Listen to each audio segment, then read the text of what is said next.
दीमक की रानी जब ठीक तरह से अंडे देती है तब उसका विशेष ख्याल रखा जाता है, लेकिन जैसे ही वो अंडे देने का काम बंद कर देती है तब वर्कर दीमक रानी का खाना देना बंद कर देते हैं और रानी दीमक को भूखा ही मार दिया जाता है। पर रानी के साथ ऐसा क्यों किया जाता है? रानी का क्या कसूर होता है? इसकी वजह सुनने के बाद आप पूरी तरह से चौंक जाओगे। तो दरअसल होता कुछ ऐसा है कि दीमक के समूह में एक रानी होती है जो सभी दीमक की मां होती है। ये रानी अलग से राउंड शेप के कमरे में रहती है।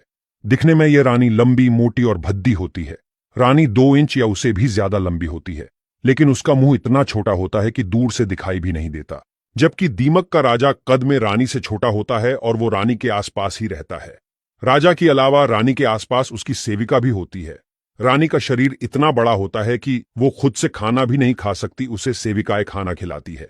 कॉलोनी में रानी का काम सिर्फ अंडे देने का होता है। वो दिन रात सिर्फ अंडे देती रहती है। वैज्ञानिकों के संशोधन के हिसाब से रानी दीमक 1 मिनट में 60 अंडे देती है, जिसका मतलब है कि 24 घंटे में 86,000 अंडे देती है। जब रानी अंडे देती है तब वर्कर दीमक इन अंडों को ठीक से साफ करके दूसरे कमरे में रख देती है। इन अंडों में से बच्चे निकलने में 24 दिन और कभी कभी 90 दिन जितना समय लग जाता है। इसके पीछे वातावरण जिम्मेदार है। अगर ज्यादा गर्मी हो तो बच्चे को बाहर आने में ज्यादा समय लग जाता है। इन बच्चों को निम्फ्स कहा जाता है। ये बच्चे दिखने में एडल्ट दीमक जैसे ही होते हैं, लेकिन कद में छोटे होते हैं। शुरू में सभी निम्फ्स एक जैसे ही होते हैं। बाद में खुराक के हिसाब से वो वर्कर दीमक, सैनिक दीमक, राजा या रानी दीमक बनते हैं। अगर किसी निम्फ्स को रानी दीमक बनाना है तो उसके लिए विशेष भोजन और मालिश दी जाती है। रानी दीमक 4 से 5 साल तक अंडे देती है। अगर रानी दीमक बीमार हो जाए या उसकी अंडे देने की क्षमता कम हो जाए तो उसके भोजन का विशेष ख्याल रखा जाता है। किंतु जैसी ही रानी दीमक अंडे देने का काम बंद कर देती है तो वर्कर दीमक रानी को खाना देना बंद कर देते हैं और रानी दीमक को भूखा मार दिया जाता है।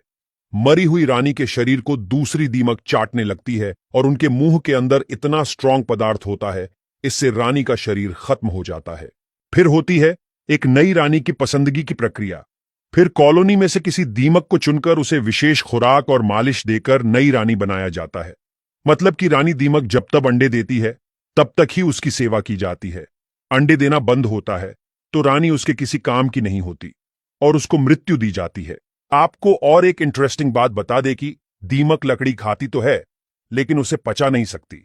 लकड़ी को पचाने के लिए वो अपने शरीर में यूनिक तरह के सेल्यूलोज ऑर्गेनिज्म उत्पन्न करती है। ये ऑर्गेनिज्म लकड़ी को पचाने के लिए खास तरह का पदार्थ उत्पन्न करता है, जिससे दीमक को लकड़ी को पचाने में मदद मिलती है। पूरी दुनिया में 2000 से भी ज्यादा प्रजाति की दीमक होती है। उसमें से 220 जितनी प्रजाति की दीमक तो सिर्फ भारत में ही है। दीमक मिट्टी के ढेर जैसी दिखने वाली कॉलोनी में रहती है।